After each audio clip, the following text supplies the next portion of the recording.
everyone, I'm excited to be here. My name is Chris Walton. I'm the editor-in-chief of Omni Talk. Thanks to Manhattan Associates for having me today.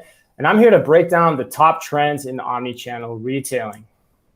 Now, whenever I listen to a keynote or a podcast, I always love it when the presenter tells me a little bit about him or herself to get started. And so that's what I'm going to do today. I'm going to tell you a little bit about who I am and my background. And to do that, I'm going to start right in the very beginning. I was born in the great state of Iowa to two Hawkeye parents. Both my parents went to the University of Iowa. And they did what many people growing up in Iowa in the late 1970s did. They moved to someplace warm. I spent all of my formative years in Arizona, all the way up through high school. And then after high school, I went to college out in the Bay Area. And after college, I took my first job in retail at the Gap. I cut my teeth in specialty apparel and spent 4 years there, mostly in supply chain and inventory planning and allocation roles. I then went to business school. And after business school, I decided to get back into retail for a second time. And I took my first job in merchandising or buying. And believe it or not, my first job in buying was as the buyer of seasonal bath and rugs. And yes, that is as kitschy as it sounds. It's things like Santa Claus hand towels, pumpkin-shaped doormats. I always joke it was my grandmother's favorite job that I ever had. I did a number of different buying stints at Target. I ended up running the frozen food area. I ran the baby department for a period of time.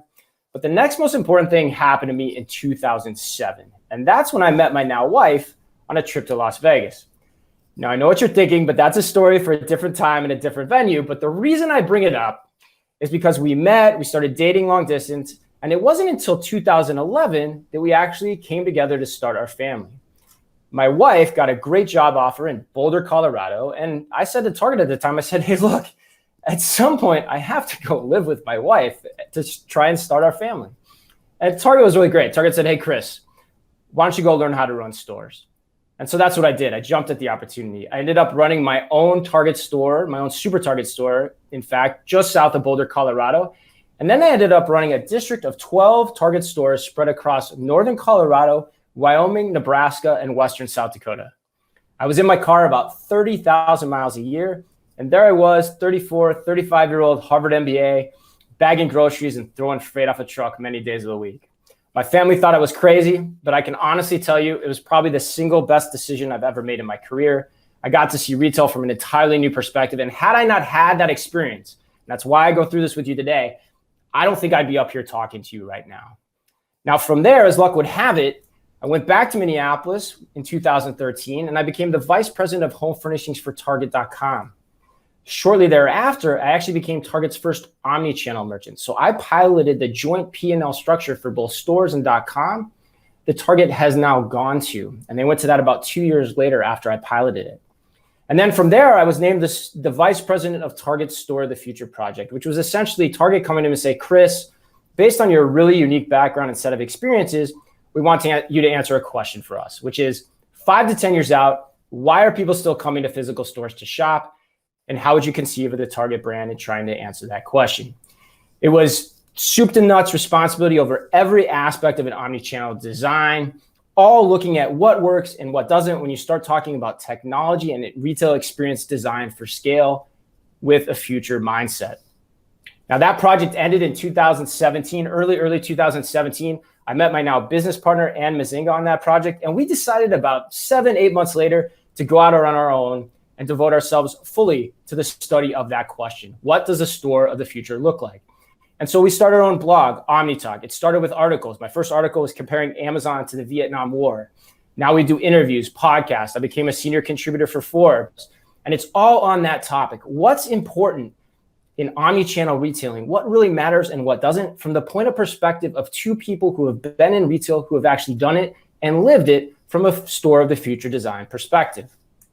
Now, before we get started, I always like to start with this example. I always like to kind of get our minds going before we start sharing some really cool ideas about how things are going to change. And there's this great example called the backwards bicycle. Now, if you have a chance to watch this online, I highly encourage it. The video is only about 7 minutes, but I'm going to give you the gist of it. There was this incredible engineer. He was about 40 years old at the time, and he took a bicycle, and he rigged the bicycle so that if you wanted to turn the bicycle to the right, you actually had to turn the handlebars to the left. It's a complete mind blow. And now he goes all around the country, speaks on stage like I do, and he asks these unsuspecting groups to come up on stage, and he says, I'll pay you $500 if you can ride this reverse engineered bike from one end of the stage to the other. Everyone thinks they can do it. No one can. He knows they can't. In fact, they can't even get one turn around on the pedals. And the reason he knows this is because he did some really brilliant things. The first thing he did is he taught himself how to ride the bike. It took him 8 months of consistent daily practice to learn how to rewire his brain to ride that bike. But then he did something even more impressive. He then gave the bike to his 8-year-old son. It took his 8-year-old son 2 weeks to learn how to ride that bike. And that difference, that phenomenon between 8 months and 2 weeks is what the scientific community calls neuroplasticity, which is the idea that the older we are, or the more accustomed we are to doing something new, or a certain way, the harder it is for us to do something new. And it's my contention that that's exactly what's been going on in retail for the past decades. If you think about it, bricks and mortar retail was basically unchallenged up until the 1990s, and only really until recently. And then we like to think that e-commerce is kind of this new kid on the block, the young whippersnapper. But if you actually look at the timelines, e-commerce has been around for 25, almost 30 years. Omnichannel retailing is different. It's a reverse engineered bicycle that, quite frankly, none of us know how to ride exactly. And so I bring that up because I'm going to share a lot of new, different things, some of which you might agree with, some of which you might not. But at the end of the day, I think it's a good reminder of how to approach things that you maybe haven't seen before, both here and maybe back in your own jobs, to approach it with the curiosity of riding that reverse engineered bicycle for the first time. All right, I also want to set some definitions. I use the term store of the future already. I've said it a few times. Quite frankly, I hate that term. I think it's a term fraught with peril. And I say that because it can often be used incorrectly. Whenever people are using the term store of the future, oftentimes it can mean one of three very different ideas. And it's important to understand the differences. The first is what I call incremental innovation, or the incremental track. Now, that's the garden variety thing that you read about in press releases and earnings reports. It's things like new private label brand introductions, could be like new personalization capabilities on a website. At the end of the day, it's things that feel super cool and futuristic because they're different than what happened in the past.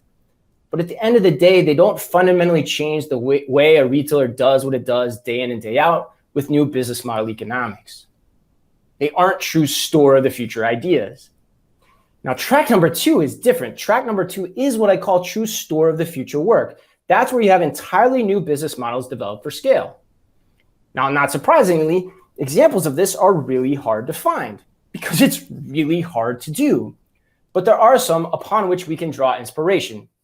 Examples, Warby Parker, Restoration Hardware and its mega experience stores, if you've ever had the chance to visit those, is another one.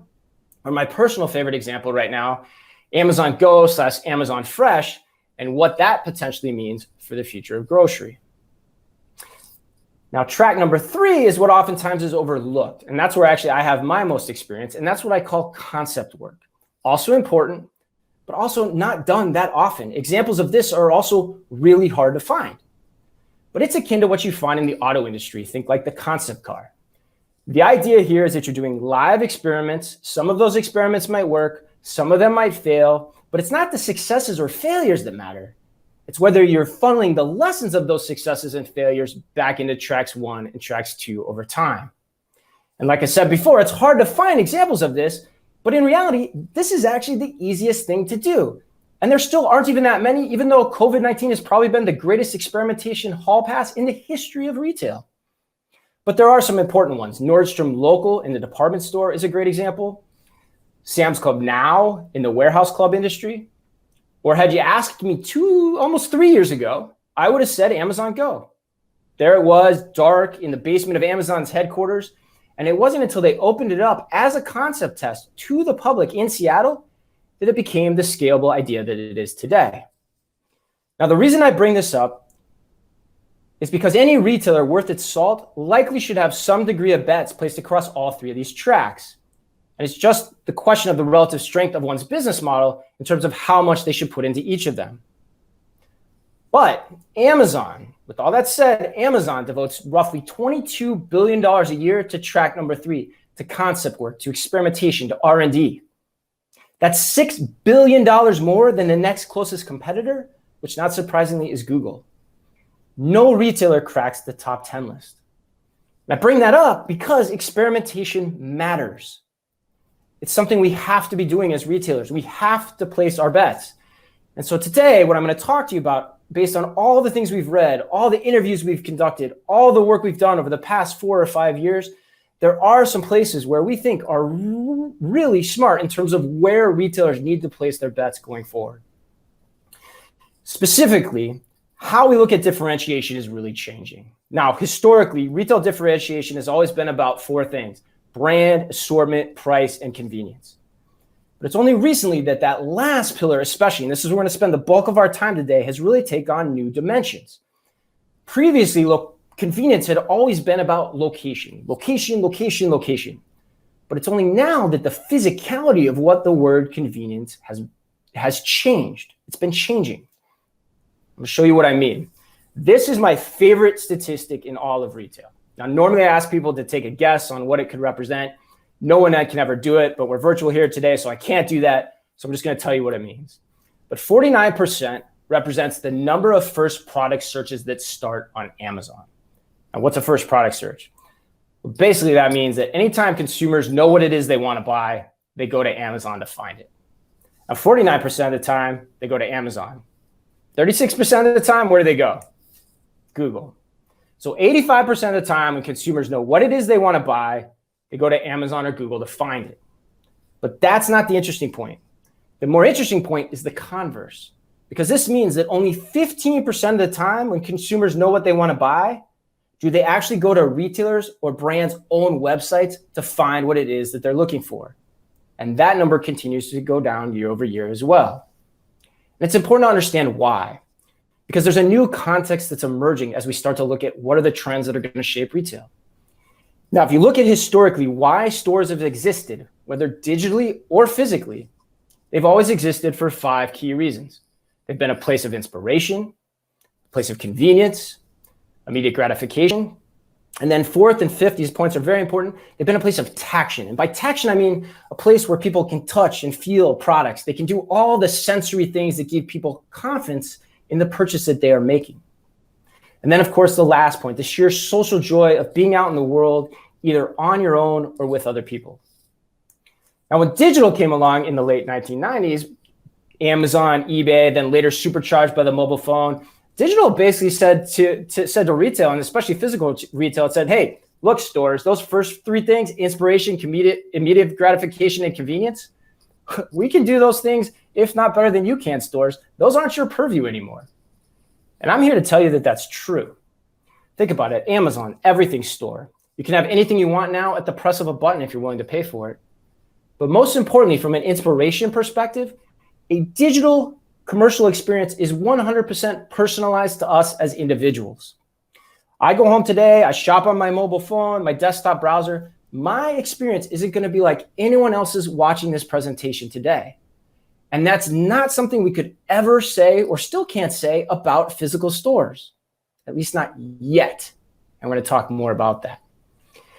The reason I bring that up is because if you think about the long-term differentiation of what this means in the context of omnichannel retailing as a level set, is that into the future, 5 to 10 years out, the only true differences between a physical and a digital retail experience are those last 2 points in red. The idea of taction, the ability to do all the things you can't simulate online for confidence, and of course, the sheer social joy of shopping itself. Everything else is going to be a dogfight between digital and physical expression. That's important when we talk about the first trend being social commerce. Social commerce, it's a big buzzword, but I want to talk about what it really means. I just talked a lot about search, but discovery and particularly inspiration in the context of what I just discussed is a different beast entirely. This is my favorite slide in the entire deck. It comes to us from a colleague of mine named Carter Jensen. He used to do a lot of work with us at Omni Talk. And what Carter did is really brilliant. He took the idea of social commerce and he put it on a horizontal line. And the best way to think about that line, I use this imagery all the time in my head, is to think about a commerce marketplace on one end of that line. Think like Amazon. And then on the other end of that line is a social network. Think Facebook and Instagram and its 2 billion plus users within its network. Now, whoever can connect that line end to end has a tremendous advantage when it comes to understanding its customers. Take Facebook. Facebook knows everything we like, everything we comment on. Facebook probably even knows how long it takes me to scroll past certain pictures of old girlfriends from high school relative to others. Facebook probably knows more about me than I know about myself. Amazon and Google know what we explicitly tell it, but a social network knows what we implicitly want as well. And it's that combination of implicitly and explicitly understanding us as consumers that is so powerful along this line of commerce. Now, Facebook gets this and it wants this. It's why they've been fortifying Instagram shopping. It's why they made shopping a primary feature on its mobile app as of last November. And they've also been continuing to fortify their Facebook marketplace to the same degree. The big guys also went on this because they understand that's where they're vulnerable. That's why Walmart was so hell-bent on getting together with TikTok. It's also why Google's tried to make their experiences so much more inspirational based and discovery based. But again, when you think about that line, do they have the connection of that network behind them? It's also why Amazon has tried to create their own social network, Amazon Spark, which they now had to shutter because no one was using it. Because if you stop and think about it, it's much easier to create a commerce marketplace than it is to create an authentic 2 billion plus social network. But with all that said, it's also why Amazon is so hell-bent on getting Alexa into our homes. It's a disintermediation tactic. With Alexa sitting on our counters, it can understand the conversations we're having. It can understand our state of mind. It can understand when we're happy, when we're sad. It can understand what events we're going to. It can get that same type of information without that complete necessarily end-to-end part of the social network. That's why it's so important in the context of retail. Now, this trend is only going to accelerate. If you think about it, 1994, none of us knew what Netscape was. 2007, none of us had any idea what a mobile phone was, an iPhone was, let alone a mobile app.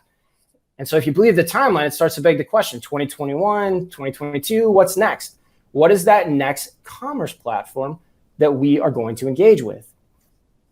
It's hard to say. Is it going to be some type of social media commerce like we already see today, a la Instagram? Is it going to be working with text messaging in some way? Could we see elements of voice, AR?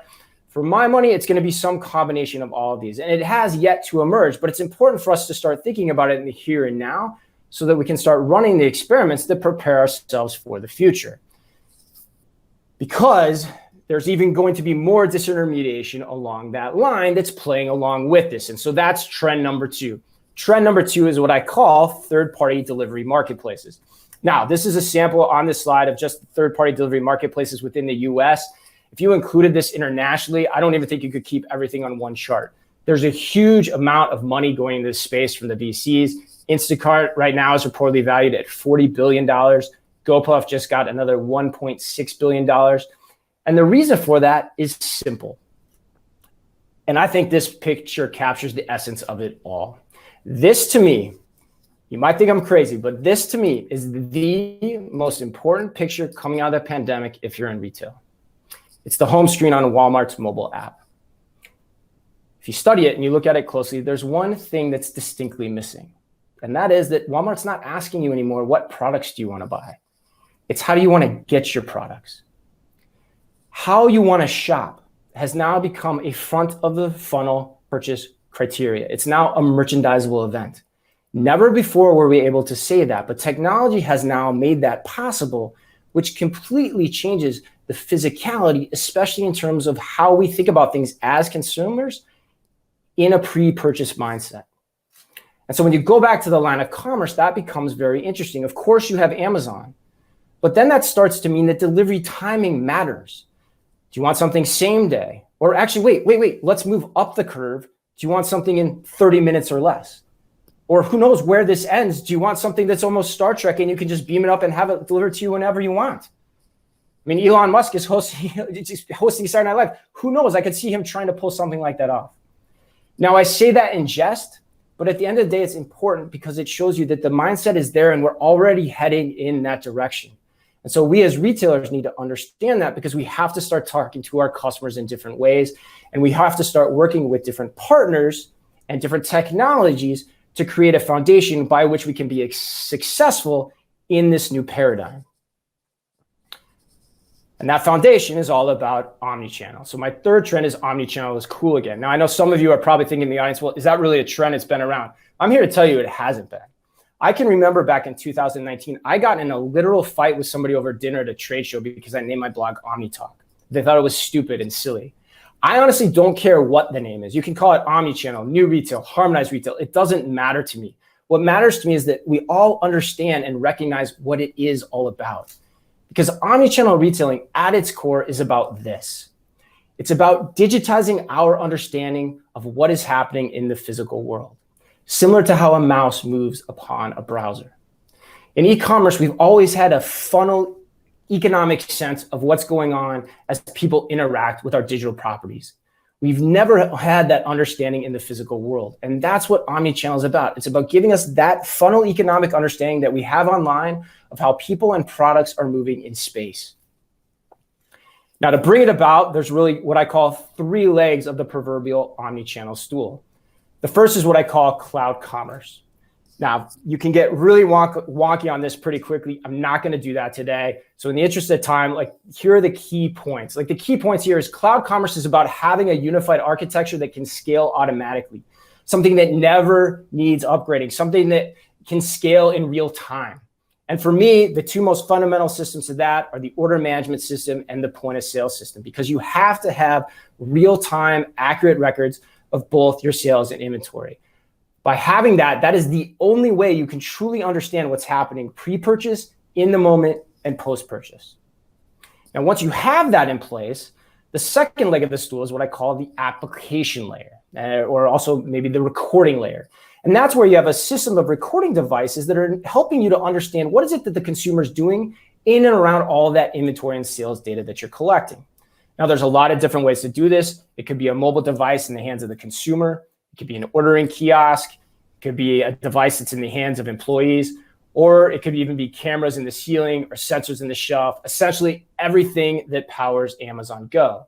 And the reason that's important is because when you have that understanding of people and products in space, then you can serve up better experiences, better marketing to your consumers, and most importantly, your supply chains and your operations can also start to run more efficiently with better item level accuracy. Now, the last leg of the stool is what I call location and context analytics. The best way to think about this as a separation between mind and body. Let's start with body. I think that's the easiest to understand. We've all been in retail, a lot of us. We've all seen heat maps, but I'm talking heat maps on steroids. I'm talking about knowing, all things being equal, what decisions do I make inside a physical store or inside a physical place that matter? So examples could be like, how much does it matter if somebody eats at my store? Or if I'm in grocery, maybe I put pictures of colored pictures of third graders behind the check lanes. Does somebody who look at those pictures matter more than somebody who doesn't? Or my favorite example, when I was running Store of the Future at Target, how valuable is a customer that uses my restroom, for example? Because when you're deciding where to go and you have kids in tow, that's an important decision criteria. And that's data that we just don't know and just don't understand as retailers right now. And then last, I alluded to this before in the social commerce discussion, but it's also understanding us psychologically. Knowing when we're happy, knowing when we're sad by our interactions on social media, by our interactions with, say, voice on our counter, knowing when we've gotten in fights with our spouses or our kids are made us very happy, or even in that last picture in the bottom corner, maybe when we're in the biggest need of a chocolate or a cigarette in our entire life. When you can combine all of that together, that's the Fort Knox of omnichannel retailing. That is where we are all headed. And when you think like that, what's really great about it is it frees us from these conventions that we've all known so well. And specifically, it frees us from this, what I call restricting convention of how we define the word store. My favorite thought exercise. Ask yourselves, what is Domino's Pizza? Is Domino's a retailer? Is it a CPG company? Or is it a supply chain company? In reality, Domino's Pizza, even though it's been around, 50, 60 years, it's really one of the first companies built for the modern age because it challenges our convention of a store. By its strict definition, a store has always been meant to connote what it says, a store of inventory. But it doesn't have to be that way anymore. But unfortunately for us, the acts of buying and shopping have always been conjoined at the hip. We, as consumers, like this woman in this picture, have gone into the store. There's products upon products on shelves. We take them off our shelves, put it in the cart, check out, drive them home. We have been warehouse inventory pickers and last mile delivery drivers for centuries. And we no longer have to do that, and nor do we want to. Because stores really can be so much more. They can be places of inspiration. This is an example of a partnership between Good Housekeeping and Amazon. Basically, it was at the Mall of America. The way it worked, there was no inventory, very little sales staff. Everything was vignette style. You go in with your mobile phone, scan barcodes, have it delivered to your house. Completely inspirational in its design. Stores can be nodes in the network. Here's a great example of pickup or curbside pickup or buy online, pickup in store. It can also be a place to get things done, say Amazon and Kohl's partnership for returns. Again, inserting themselves into the post-purchase process in the way they haven't been before, because digital allows that to happen. Or here's another one of my favorite examples of how to reimagine a store. Let's take the warehouse club industry. I just wrote this article for Forbes. This is what Target's calling their new sortation center. But basically, it's a 400,000 square foot warehouse, picks and pack orders. Ship drivers can actually come here to get their orders versus having to go to store. And so I asked the question, if Sam's Club or Costco is just another version of a warehouse, why couldn't a warehouse just operate as a pickup center? Why couldn't consumers just come to it? It's an important way to think about the future. The other thing I love about this type of discussion is it starts to challenge how we even use other acronyms like BOPIS, so buy online, pick up in store. Well, my contention would be if you start to buy into this, that it doesn't mean store, it actually means an indeterminate definition, like something or somewhere. This Hy-Vee installation, for example, by my definition, that's as much of a store as any other thing we've ever seen in grocery. And when you start to think about the national landscape and population density and the fact that we're going to need places to return products, we're going to need different access points for food, we're going to need to figure out ways to do that operationally in a more efficient manner, then different answers start to emerge to our questions. And we're going to need different technological systems to make them happen. All right, last but not least, the trend that really throws the gasoline on the fire, whatever it is that this gentleman who's likely no longer with us is doing, is what I call hyperlocal micro-fulfillment. Hyperlocal micro-fulfillment, again, is all about, a separation in the mind. It's this idea that takes this idea of shopping and disassociates it from buying. Like that, those are two different ideas. And from a logistics perspective, what that means is that the back of house activities are separated from the front of house activities, or at least they can be completed that way, depending on how you desire them to be completed. I'll give you an example. Now, I'm convinced that if Dante rewrote the Inferno in 2021, IKEA is probably going to be his seventh circle of hell. You go in there, it's confusing, and then at the end of it, like I said before, you've got to pick all the products yourselves and you have to take them home. But in reality, IKEA is the perfect example to describe what micro-fulfillment is intended to do. What do you have? You have a showroom on the front, and you have a warehouse on the back, or very closely by. That's the whole principle of micro-fulfillment. And so imagine instead of going to IKEA and writing down with a little golf pencil on a piece of paper everything you want to buy and then having to do the work yourself, imagine if instead you could take your mobile phone, point at what you want, say, I'll have this bedding set, this set of dishes, and all the while automation and technology is working in the background and the entire world becomes like your e-commerce doorstep. That's what micro-fulfillment is about. Say you're with your kids and you want to have the product delivered to your house. Okay, that's fine.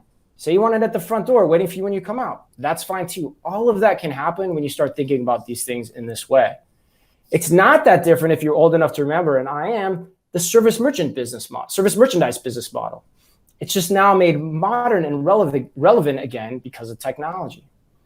Now, there's a lot of companies coming into this space, a lot of startups, and there's a couple different schools of thought for how it all can be done. You might take a small warehouse, locate it close to your stores, or you might actually put it in the store itself. That's Takeoff's business model, for example. The idea there is digital groceries coming. You don't need as much space in your store. Take 10 to 20,000 square feet, put in tried and true methods of automation, and then save on cost from a last mile perspective.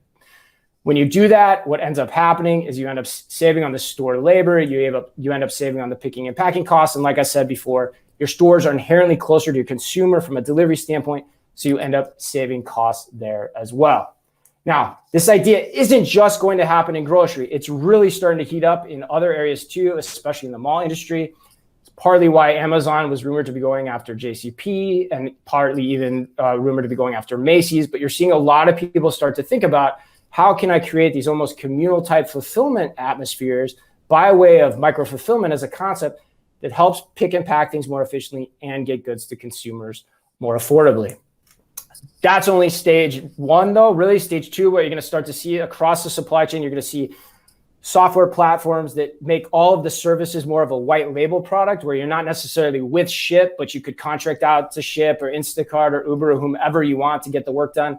And then, of course, last but not least, you'll also see a move towards more autonomous type delivery methods, or even in this case, maybe possibly where the store comes to you. Now, this is my favorite picture to close everything out of the whole deck. And this is a gentleman at the Uma recently branded Fresh Hippo store from Alibaba over in China. This is the best example of everything I just talked about coming together. This gentleman, if he wants the traditional grocery experience, he can have it. But you also see he has his mobile phone and everything has barcodes on it. He can scan those barcodes, bag the products himself, and walk out.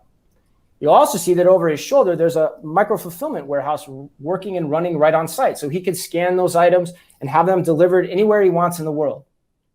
But the most important thing, as I alluded to in the beginning, is that experience is 100% personalized to him as an individual. His experience in that grocery store at that time is not like anyone else's in the world. And that is the definition of omnichannel retailing. It's where buying is separate from shopping. And as a result, the experiences in the physical world will become more experiential and more tactile. Those areas in the red that I highlighted before. The business model economics of how retail is done will change. And most importantly, everything is personalized to the individual. And that means that we all have control over the types of experiences we want to consume as consumers. Thank you so much for your time today. My email's there if you want to get in touch. The address for our blog as well. Really appreciate getting the chance to talk to you. Thank you again to Manhattan Associates, and I hope you have a great rest of the show.